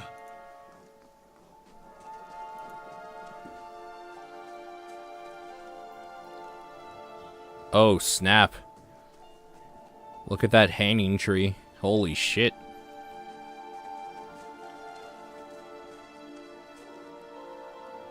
A man approaches you, his skin as dull and... One of the new settlers. Welcome to Gilded Vale. You'll be pleased to know that we've had some recent vacancies here. Do you welcome everyone this way? Are you mad? No wonder this place looks half empty. The only answer you hear is the buzzing of the flies from the tree. His gaze swivels back to you. Of course, we'll need to make some inquiries first. The inestimable Lord Radric VII has taken great pains to insulate our town from Widewind's legacy. Have you ever sired a Hollowborn child? No. Are you absolutely certain? Lord Raderick has made it his first priority to eliminate this scourge from our village.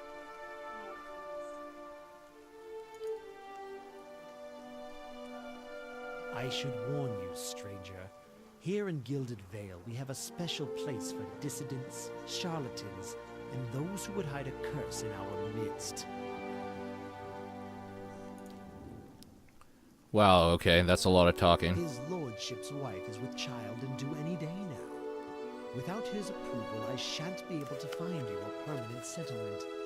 It will have to wait until after the birth. We can continue our interview then, after the bell tolls from Radric's hold to signal my lord's new heir. In the meantime, you can find temporary accommodations at the inn, just southwest of here. I'd like to report a murder.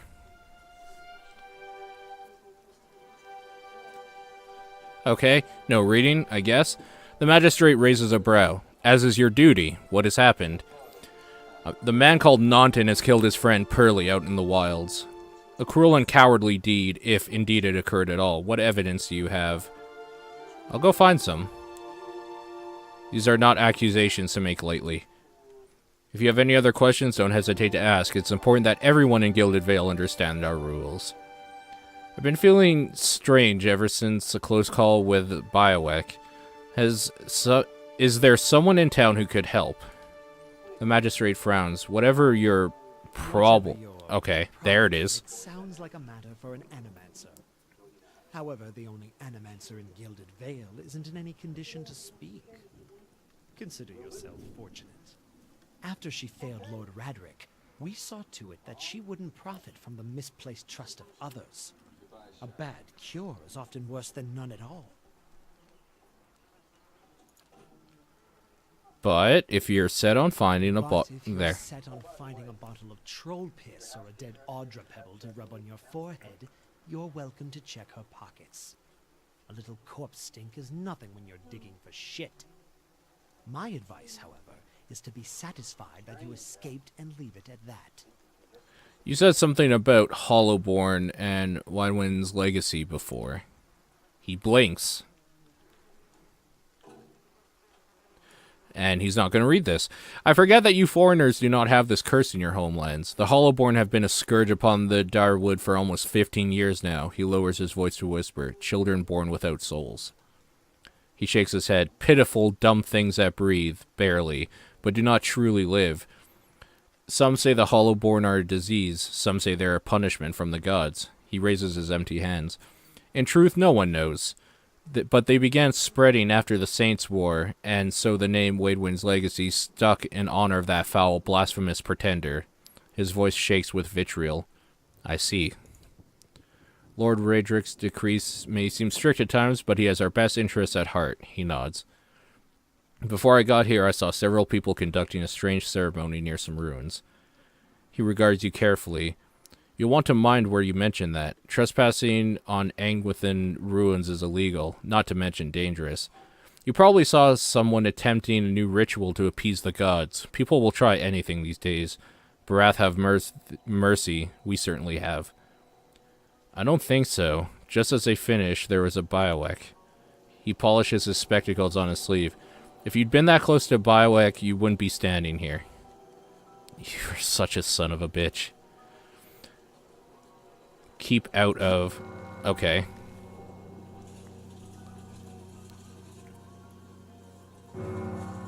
Listen.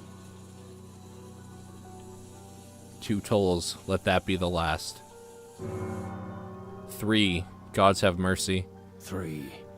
Gods have mercy. Okay. It seems your arrival is ill-timed.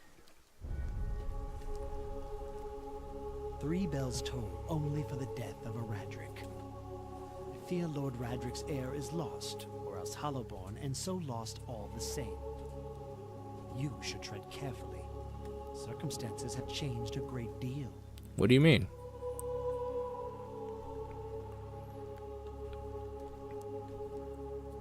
Okay, he's not going to read this part either. You come to us at a time of mourning.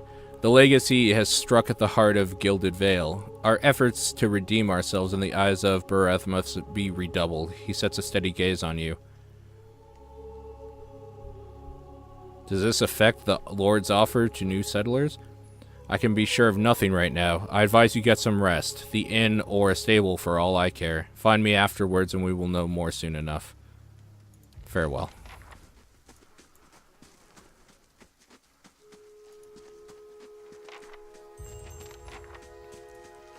Alright. We are going to go rest at the inn here. You see 4 people gathered by the door at the inn. Their raised voices and chopping gestures suggest an argument reaching its climax. The first figure raises his hands for calm, his face partially obscured by a hood, but his height and stature suggest an elf. I meant no offense. Let's put... I meant no offense. Let's put this matter to rest over a round, shall we? My treat. The others, 2 folkmen and an elf... Soothe our pride with a few Adira coppers, eh? We don't need your coin. Everyone calm down. What's this about? I'm sure it's an overreaction. One of the other men glares at the hooded elf. His eyes are red from drink, but his gaze is focused. We're humble folk, but we're no fools. Not like he thinks, mocking us while he shelters in our village. We don't take to that kind of talk from foreigners, especially not Adrians. Dirans, rather. The second man... Okay, game decided to minimize. The second man thrusts his chin at the elf. He stinks of sour ale. Go on, say it again. I'm itching for an excuse. Why, you're itching for the kindling touch of your sister, you cocksfeather! Okay. A collective cry of outrage rises from the 3 locals. That barrel-looking tongue out of your head. Horror and shock paint themselves across the elven man's face. This is a misunderstanding. I didn't say whatever it is you think I said. We've nigh quarrel. The elven woman draws a blade. That's where you're wrong. Back down, all of you. This is absurd. No one gives us orders, foreigner. They squint at you through red, bleary eyes. It sounds suspiciously like you're defending him. Okay, I guess we're about to kill some random people. That barrel-looking tongue out of your head.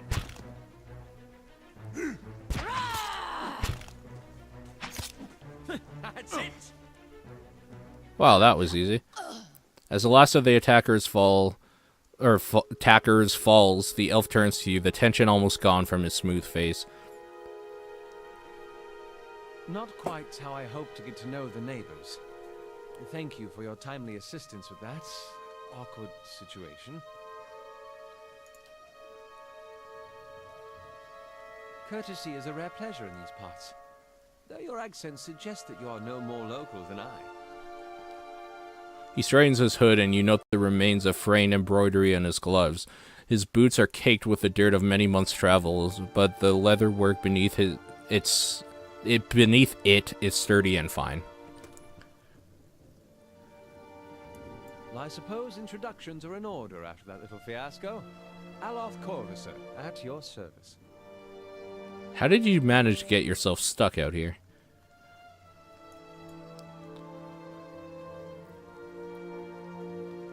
That is something of a long story. Brother, tell me about it. I'm a wizard by training, an adventurer by necessity. Okay, good. And an adventurer by necessity. I was born in the Seathwood, part of the mainland of the Adir Empire, and both of my parents served the nobility, which afforded me an education for which I am grateful. However, there were no open positions in those houses, and so I decided to seek new means in a new land. Okay. And how exactly did you come to be here? In Gwithan Ruins? Well, those can be dangerous places during the best of times, which these are not. Half the locals would arrest you for trespassing, and the rest would kill you outright. I'm curious, what exactly did you find there? Several hooded figures operating a strange machine. Aloth goggles at you silently, apparently assessing your earnestness. Finally, he gives you a clipped, awkward laugh. You do manage to find yourself in rather interesting predicaments. I should get going. As should I, given recent events. It's just as well. I've had enough of the watered wine and lumpy beds at the inn. They say even the owner tired of the place. Just up and left one day. It explains quite a lot about the upkeep. Perhaps I could join you. I could use a change of scenery, and I find it's better to travel in numbers. So do I. Let's go then. Excellent. I shall follow you. Okay, cool.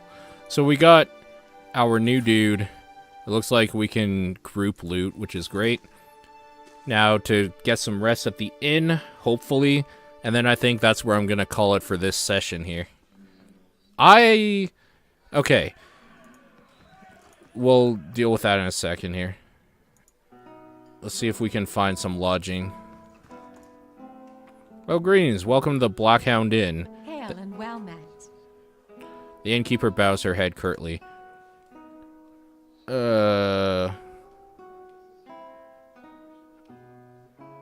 I'd like a room. Of course, we keep them nice and tidy. We are going to get a common room.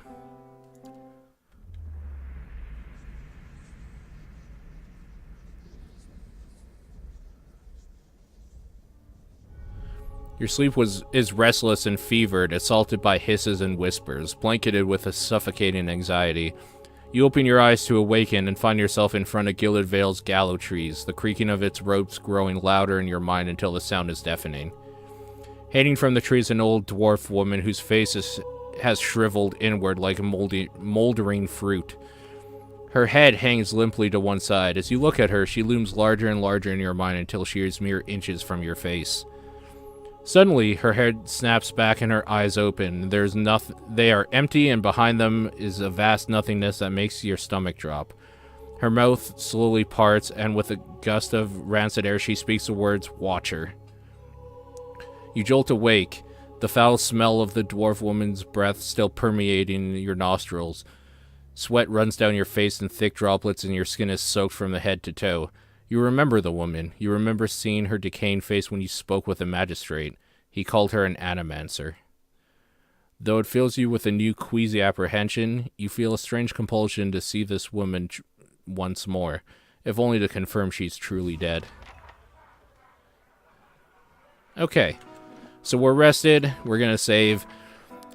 So I'm kind of enjoying this game quite a bit. I'm getting into what they've got going. It's a pretty fast start, all things considered, like between after you actually start the game. Like, they get you into the story pretty well. So I'm kind of looking forward to see that through. There is that weird issue I'm having where everything seems to be loading really slowly or something, or like struggling, and that's annoying. But other than that, I don't know, man. It's kind of cool. I don't know if it's worth the full asking price yet, but I'm enjoying it. It feels like a modern day version of those old style games. Like, everything is the same as if you were playing those old style games back in the day when they came out, with like the updated graphics and how smoothly it runs. So I don't know, all around a cool game. I kind of recommend it for people that are patient enough and want this type of game again. So I'm enjoying it. Maybe if I played on normal, I would be having a worse time, but it seems maybe too easy right now. But I am playing on easy, so yeah, I don't know. Anyways, that's it for now for that. So I'm going to do this and this.